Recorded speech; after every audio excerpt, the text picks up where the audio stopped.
Okay, I took a course last week, and there was a guy there who does artwork as for a living, like he does drawings and stuff.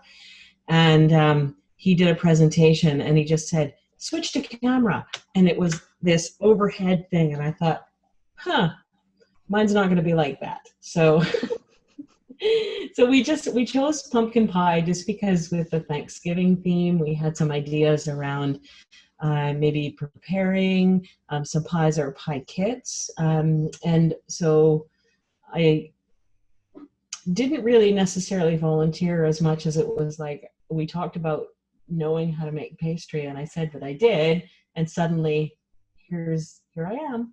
So the recipe I have tonight is from my mother-in-law.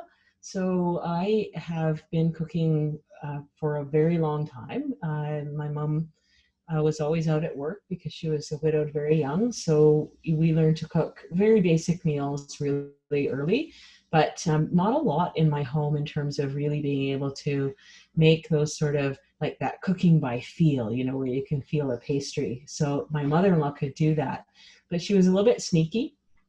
Sometimes she'd teach me how to make bread, and she'd teach me like there was no recipe, so she just did it, and well, you just feel this and you feel that and you feel that, and I'd be so overwhelmed by her amazing abilities. And then she taught me how to make pastry, and I said, "Oh, just a minute, I have to write down the recipe." And she looked at me, she said, "It's on the Tenderflake box." So everything else you can do from scratch, but not this pastry. So I usually do make my own pastry, and the couple that I pre-made it for today, and it's in the freezer because that's what the recipe calls on it to do. And so the things that I did learn from her and have picked up along the way is that the trick to making a good pastry is to not overwork it. So a lot of times people want to get it really, really perfect. And so they'll roll it and turn it and roll it and turn it and roll it and turn it. And it ends up being quite tough. So if you make it, if you put down some plastic wrap on your counter, or if you have a pastry board, but I just use plastic wrap, and then put another piece over top, it doesn't stick. So you don't have to use as much flour. It doesn't dry out. And then another trick I learned, not from her, but from a friend of mine who's a home ec teacher, is that pastry is really lard, salt, sugar, flour, and then you make it workable by adding just enough water to make it workable. And so it's usually like, say, 4 to 6 tablespoons of water. And so my friend who taught me another little trick is that the last couple of tablespoons, if you use vodka, you can actually make it even that much airier.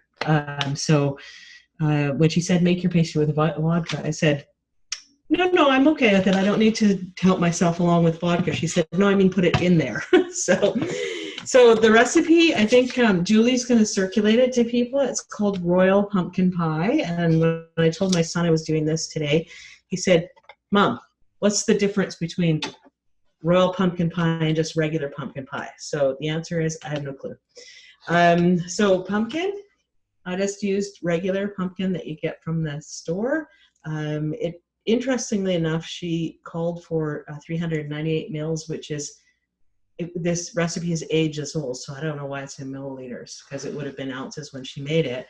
Canned pumpkin is just fine. It's actually one of the only canned products that usually is just what it is, pumpkin. There's not salt or anything like that added to it.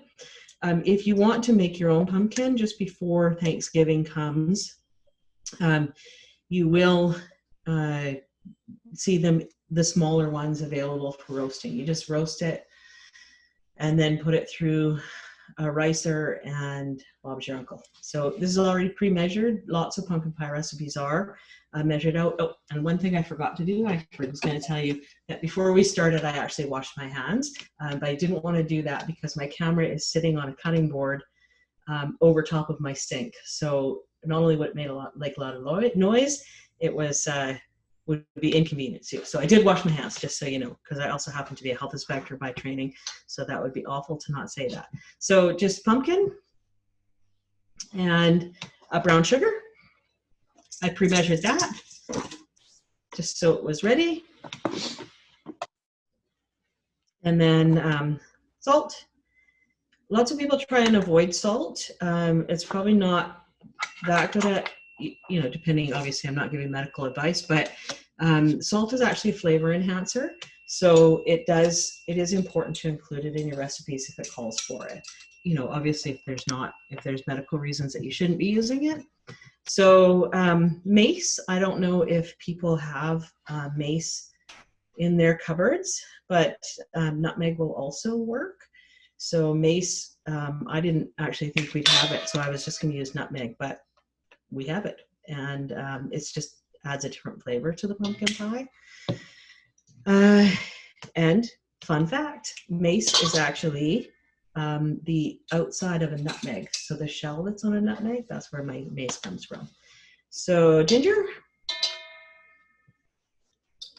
Oops. Well, Jerry, I realized we forgot to mention, if anybody has any questions as you're cooking, feel free to write them in the chat, and Julie C will bring them in as appropriate. But otherwise, we do have everyone muted so we can hear Jerry. Or if you have any ideas as to why some of these things are done, I mean, these are fall things, cinnamon, and then cloves. One of the things that we actually did, I was so grateful to have my daughter, because we collect things like crazy, and my husband being a cook, we have so many spices that come into the house, and she helped me go through our cupboards and get rid of all the duplicates that we had. So we put them all into jars, and if there was anything bigger than a jar, into the compost it went. So you just mix it up. Last night when I was trying the recipe to make sure that I sort of had all the ingredients and everything like that, I used an electric mixer, but I thought it might be a little bit too noisy for today, so I just grabbed a whisk, and it's easy enough. You can just see it. It's got a kind of an interesting color. It changes the color, the spices change, and the sugar changed the color of the pumpkin from sort of that baby barf color to a nice kind of rich auburn. Is that what color that is? Anyways, so that's the spices and the pumpkin and the sugar. And then I pre-measured my cream. Again, when you're cooking with something that calls for cream, you're looking for that fat content. So unless you really know how to change the consistency of it to be and to get that fat content in there, it's best to use cream. So when it calls for it. So that's what this calls for. I just mixed it in with a couple of beaten eggs. I'm not entirely sure why you want to mix them first, but probably just so that you don't. It's the other thing I learned from my mother-in-law. And actually, I think I learned it at home ec in grade 8 when all the girls had to take home ec and the boys had to take carpentry. That's how old I am. I think it's because you don't like to overmix anything. So I think that's why you mix the eggs and the cream together first before you put them in to the recipe. So that's what it looks like. Now. So Jerry, it's Julie. So just so you know, I've got some comments here saying that you are a natural and you should be on doing your own food channel show. And then I had someone else. Only if I get the camera that goes above. Oh, whatever. It looks good. But I have a question, because a lot of my recipes come from England, and they talk about cream. Include single pot or double cream. And do you know anything about, like, even my soup recipes? I never know. Is it half and half? Is it whipping cream? Is it like there's 18%, 33%? So the one I got is 33%. Okay. And that, to my understanding, is known as heavy cream. So the one half and half is light cream. That's what I think. Does anybody else know? No. No. Okay. I think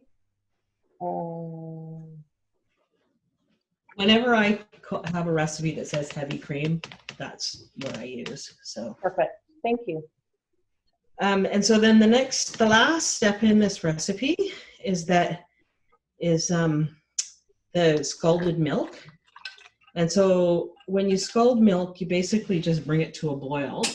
And it's usually got something to do with the way the protein in the milk reacts with the recipe. But I asked my husband two things before I started, because he's usually a wealth of trivia.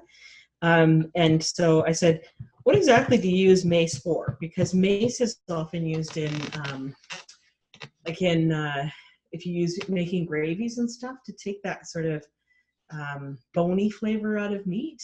But this pie, you don't need that. And he just said, I don't know, it's for flavor. And then I asked him why you scald the milk. I don't know. So and then he gave me all sorts of unhelpful tips after that. So I've got a few tips that I didn't need, and the two tips that I did need, didn't get. So the recipe, I'm just going to show you. I just moved to my freezer, which we just bought a couple of weeks ago. So this is what the pastry looks like. And so the reason I needed to practice, Joanne, was because my first pastry, which I'm going to show you, the cooked pumpkin pie, it was like, some kindergarten kids had stuffed it into the pie plate. But this one, I was very careful in making sure that it was all very even. So again, sometimes you just have to kind of guess why the instructions call for what it is they call for. So for me, I'm assuming they tell you to put it in the freezer just to make sure that the pastry and the filling aren't too soft together. So that it's a little bit more hard when you put it in, but that's just a guess. So you just pour it in. And I'm on camera, so I won't lick my fingers, but if I wasn't on camera, that's the best part of pie. Eat the filling. I'll even be really diligent and scrape out the bowl. If I was not on camera, again, I used to, when I was cooking with the kids when they were little, of course, all the kids want to eat the batter and eat the cookie dough. And being a health inspector by profession, of course, you're like, no, salmonella. And but at the end of the day, I'm like, no, that's what your mom wants to do. So you can't really see it from, well, I guess you can see a little bit. So this one, again, there's this one. I do know the reason why we put it in at 400 to start with for 10 minutes. And that the reason is that you want to make the surface solid right away, and so that it doesn't break up, and so that higher heat will actually kind of set the pie before you put it in. So that's what it's doing right now. And fast forward to an hour from now. Oh no, we got a pie.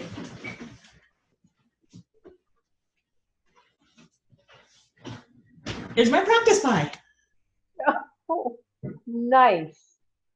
Yeah, it's kind of fun. The thing is with pie, I don't know if people are shy cooks or whatever, but it's the filling is so easy to make. And desserts, there's fidgety desserts that you don't want to make on your first go, like creme caramel or something like that, where you have to do all sorts of finicky things. But some of them are just so darn easy, and pie's one. It's easy.